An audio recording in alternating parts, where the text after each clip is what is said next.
Wow, kali ni lagi best. Ada Indomie, ada tteokbokki, ada kuih tiaw berapi. Okay guys, hari ni aku ada dekat Curve Vibe Market.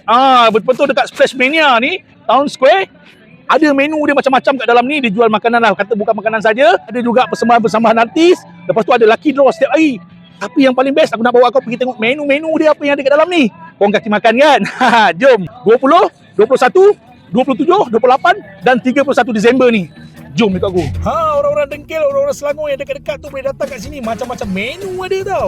Yang paling best ada lucky draw setiap hari, boleh menang hadiah. Persembahan artis pula macam-macam ada. Cerpen ada, Sofas ada, Talita pun ada. Korang tanya aktiviti apa? Macam-macam aktiviti ada. Datang je lah.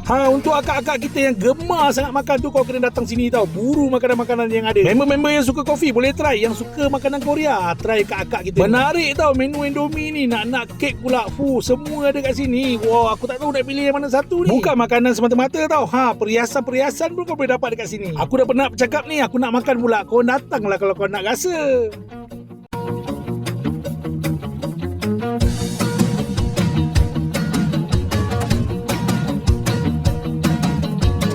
Serius lah geng, bawa family, bawa kawan-kawan, memang best bersantai dekat sini. Jangan lupa, Curve Vibe Market 20, 21, 27, 28 dan 31 bulan nanti.